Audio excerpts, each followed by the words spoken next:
Feeling like you're stuck in a rut? Or perhaps you had a train wreck of a year for 2022. Or maybe you're just ready to reset yourself for 2023.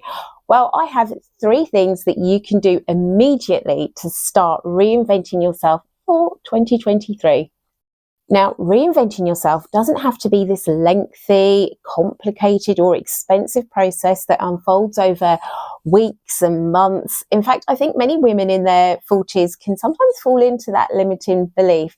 But I'm here to say that there is a simple process that you can do to start reinventing yourself right now. Whether you've had a train wreck of a year for 2022, or you're just feeling like you're stuck in a bit of a rut that you can't get out of, I want to prove that it doesn't have to be some uphill struggle.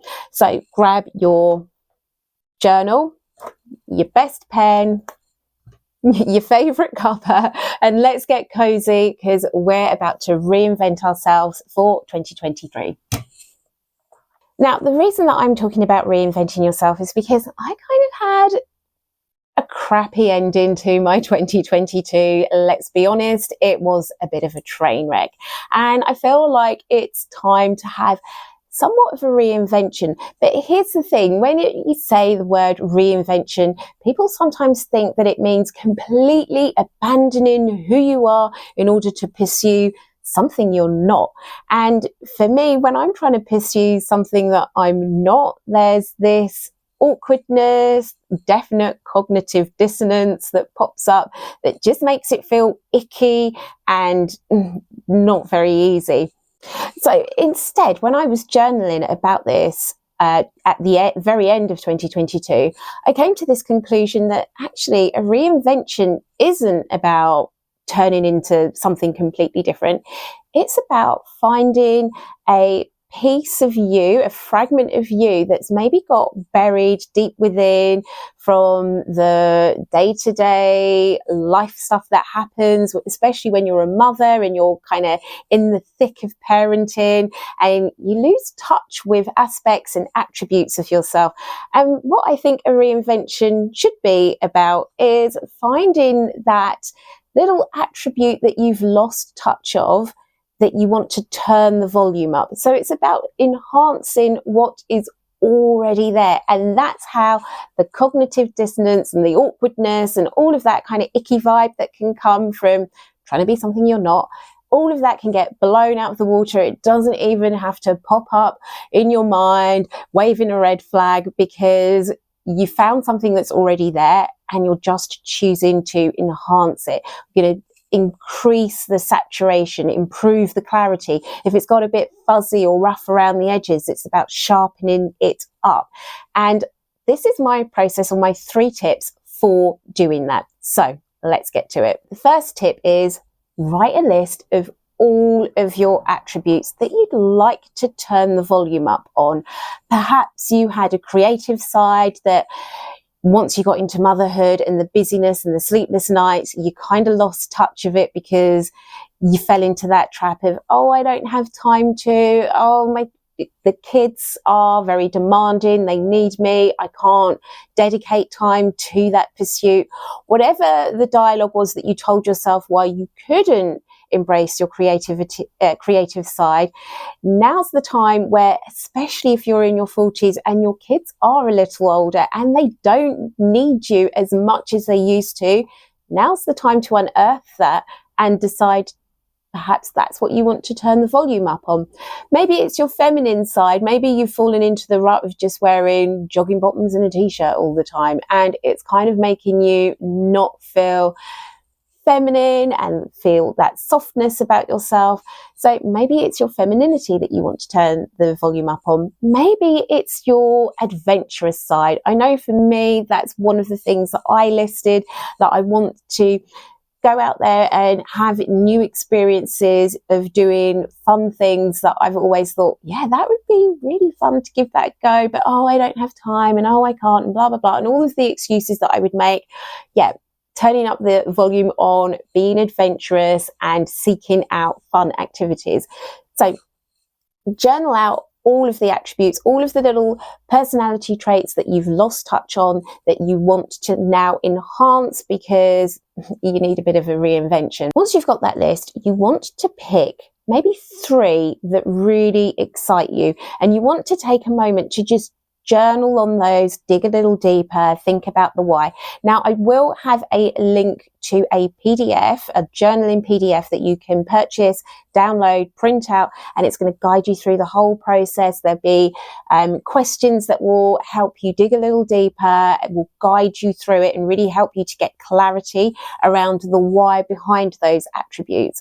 Once you've got those 3 and you've done that little why do I want to turn the volume up on these exercise, you can then pick 1 that you're going to choose to work on for the next, say, 12 weeks as a bit of an experiment to see, is this really what I want to turn the volume up on? Or maybe one of the other 3. You might get to the end of the process and be like, actually, that was good and fun and definitely beneficial, but now let me try this attribute, turning the volume up on that one. Another thing that I want you to do with this, another great tip, is to create a bit of an affirmation. Now, I have a love-hate relationship with affirmations because they can sometimes feel like, well, it's just this whole thing of the cognitive dissonance popping up again. Like, say, the platitude of, I am abundant and attract money as an affirmation. If your bank account says otherwise and your head knows that your bank account is saying something of the complete opposite ilk, then yeah, that affirmation is maybe going to do more harm than good. I know for me, when I had these when I tried using affirmations and they were of the variety where it wasn't my current reality, it did make me feel that icky kind of, that ain't true, red flags waving kind of vibe going on in my head. So instead, what I want to do is turn the affirmation on its head a little bit by making it more into a bit of a vision statement, by writing it as, I choose to focus on, and then your attribute that you want to turn the volume up on. Now, the reason that I think it's beneficial to do it in this way is because we want to utilize the Baader-Meinhof phenomenon. The Baader-Meinhof phenomenon is where we get this false impression that something occurs more often than it does. So, a little side story. When I needed to buy a new car, I got the idea in my head that, maybe a Mini Cooper might be a good fit for me. It's kind of quirky and it looks fun and it's compact, and yeah, maybe I could see myself in a Mini Cooper. So, what happened next? Well, everywhere I went, it seemed like everybody was driving a Mini Cooper. I kept seeing them everywhere, except when I got to the car showroom, I didn't see any Mini Coopers. It was a second-hand car showroom, so it wasn't like I was going directly to Mini Cooper to buy a new one. Like, I've bought a new car and I've learnt from that, and big waste of money because they instantly depreciate as soon as you drive them off the forecourt. Anyway, that is a side note. Back to the story. So I'm at the second-hand car showroom, not seeing any minis, but I spot this cute little pearlescent white Honda Civic. And I'm like, I could see myself in that car. It's kind of compact. It looks sporty. There's this masculine side to it, but it's not like aggressive masculine. Maybe that's the car for me. And I kind of instantly fell in love with that car. Guess what happened when I left the showroom for the next couple of weeks while I mulled it over? Didn't see any more minis. All I saw was Honda Civics. The world and his wife were driving Honda Civics. Now, the Baader-Meinhof phenomenon, the Baader-Meinhof phenomenon, the Baader-Meinhof phenomenon isn't this quirky thing in the universe where all of a sudden more Honda Civics are appearing out of nowhere. They were always there. I just didn't notice them. My awareness wasn't attuned to them until I planted that seed of an idea in my head. And then all of a sudden, my awareness is turned on to spotting them and seeing them and noticing what was already there, but was just tuned out to me before.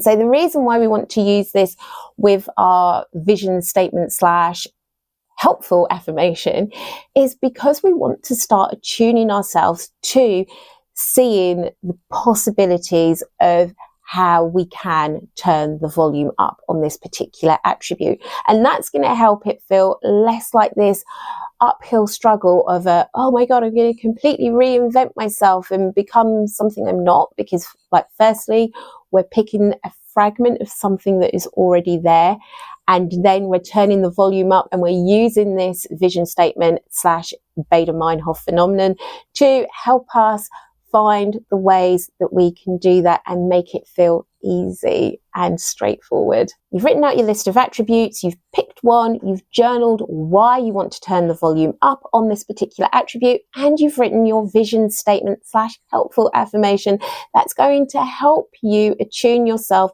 to finding ways and possibilities of making this happen for you in 2023. We're now ready for tip 2, which is detox your wardrobe.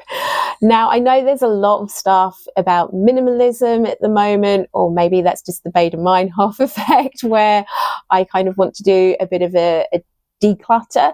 But doing this declutter is all about going through your wardrobe and removing the things, decluttering the things that are too tatty, that don't fit, or you never wear because you just don't love them. Like, that is taking up physical space in your space, and if it's not serving you, then it's probably going to be bringing you down a little bit. So by clearing out the tatty things, getting rid of the things that don't fit, and only keeping the things that you really love is going to help almost like cast that vote for the person that you want to show up as over the course of this next year. I often do a wardrobe detox, maybe at the change of the season. So when we start switching from spring to summer, I will go through and see what didn't I really wear during autumn, winter. And I try and make sure that I'm only bringing back the spring, summer things that I really want to wear, that I really love wearing, that I know fit. So I do a kind of declutter twice a year anyway. I know this can be really hard from experience. I know it can be really hard to part with things, especially when you're like, oh, but I love this. Oh, but it doesn't fit, but I love it. But maybe I'll fit into it one day. That whole argument that you have with yourself. So one tip that I found really helpful from the minimalist mum is to create 3 piles. The first pile is this stuff is simply good for the bin. Like, it's too tatty, it's worn out, it's way too old. The only thing it's good for is going straight into the bin. So that's your first pile. Pile number 2 is the stuff that's in good quality, like it's still wearable, there's still a lot of use in it, but you just don't love it. So why let it take up space in your wardrobe? These are the things that you can probably donate, give to a friend or a family member, or maybe even sell on eBay or Facebook or something. So it's the pile that's not good for the bin, but it's also not great for your wardrobe. And then the third and final pile is the not sure pile. And this is the pile of things where maybe you love it, but it just doesn't fit. Or maybe it's kind of getting a bit frayed around the edges, but you're just not ready to part with it yet because it might come in handy next spring or something. So yeah, the not sure pile, you're going to create it. You're going to bag it up or box it up. You are not going to hang it back up in your closet or wardrobe space. You're not going to put it back in your drawers, but you are going to keep it somewhere within your closet / wardrobe space where it is easily to hand if you need it. The reason I'm saying not to stash it away in the deepest, darkest depths of your basement or your loft space or what have you is because if it's out of sight, it's out of mind, and you'll never reach for it. But if it's something that you truly think that you can that you can truly utilize, and that you will actually use it over the next 6 months or 12 months, depending on if it's like a seasonal item and you need to wait till you get to the right season to see whether you're going to use it.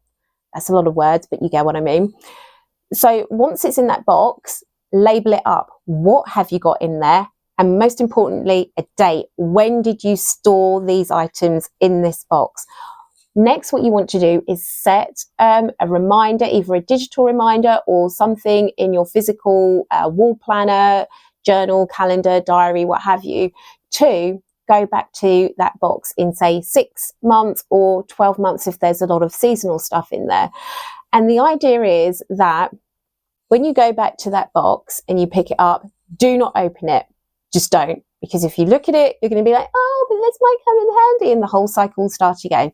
Pick up the box and just choose to immediately donate it. Okay? Just donate it. Bag it up. Donate it to, Goodwill, Oxfam, whatever the charity shop in your locale is. Just get rid of it, because if there was truly something that you needed to utilize within that 6 to 12 month time frame, then you would have gone in the box, you would have taken it out, you would have been making use of it, it would be back in your drawer, it would be back hanging up in your closet space, what have you. But if you have not reached for any of those things, they have not seen the light of day in 12 months, then it's safe to say that you can probably live without it. Now, again, this tip number 2, is something that you can immediately do right now. You just need, say, 20 to 30 minutes to go through your closet space, your wardrobe space, your drawer space, and start decluttering and bagging things up. But for those of you that want to take it a little further, in the journaling PDF, there'll be a whole way of doing an inventory of what you've got in your wardrobe, what holes you might have, things that you need to add to your wardrobe, especially in terms of an attribute that you want to turn the volume up on. Like if you want to go hiking and you don't have hiking boots, then you're going to need to start making a list of those things to add to your wardrobe. And tip number 3, bucket list for 2023. Write out a list of things that you want to see, do, and buy over the next 12 months. Now, the buy part of this list is probably more for those who have a hard time treating themselves. I know I fall into that category. I often have to have a list as long as my arm of reasons why I really need this particular thing that I'm thinking about spending money on. There's like a 12-point checklist of, can I afford it? Yes. Do I really need it? Yes. Are there things I need to buy for the kids right now that I should be spending the money on? Yes. I just can come up with this bucket load of things as to why I shouldn't buy myself something, even when I actually really do need it. So yeah, if that's you, then you definitely want to buy it. You definitely want to create your to buy list and try and stick to it. However, if you're somebody who has no qualms in splashing the cash and giving the credit card a good journey, I don't know, giving the credit card a good journey, like what's that all about? I don't know what the phrase is. Comment below. If you're like showing that credit card some serious days out, then maybe you want to skip the to buy list, because I definitely don't want to be an enabler of debt. But a to buy list is going to still be handy if there is a certain attribute that you're turning the volume up on, and it kind of requires that you have, say, back to the hiking boots thing. If your hiking boots are really worn out and tired and actually it's time to retire them, then you are going to need to replace them. So you're going to need to have hiking boots on your bucket list of things to see, do, and buy. The other 2, things to see and things to do, and hopefully a bit more obvious, like what are the places that you've always thought, I'd really love to go see that. And it doesn't have to be some extravagant thing of, oh, I've got to fly halfway around the world and that's going to cost loads of money. Think local. Like there must be places within your locale that you've thought, oh yeah, I've always wondered what that place is like, but you've never really bothered to take the time to go explore. Perhaps it's things that you want to do. And again, it doesn't have to be super expensive or complicated or time consuming. For me, one of the things on my bucket list is I really want to try out bouldering.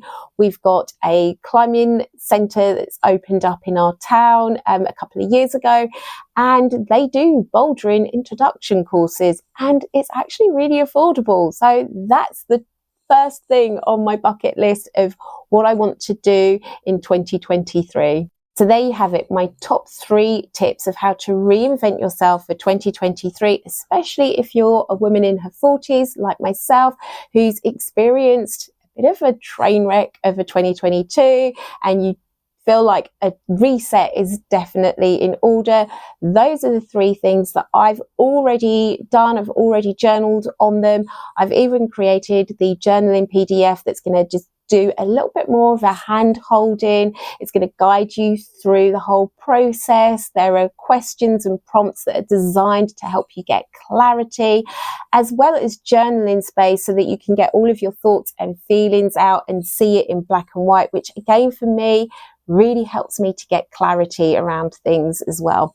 So check out that link in the description below. But as I said, these are things, these 3 tips were like the core 3 things that I felt I could give to somebody right now and that they could immediately implement with just like your journal or paper, notebook, your favorite pen, your cuppa, and just a little bit of time to nurture yourself and go through and just get that clarity of what you want for 2023. So I am cheering you on, friend. We can do this. Reinvention doesn't mean completely abandoning who you are. Reinvention is about resetting yourself and turning the volume up on something that already exists within you that you've maybe just lost touch on, or that's got a bit fuzzy around the edges, and that you want to fully embrace and reacquaint yourself with a part of yourself for 2023.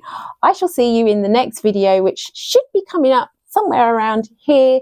YouTube thinks that this is a good fit for you. I hope it is. Let me know, and I shall see you soon. Mwah.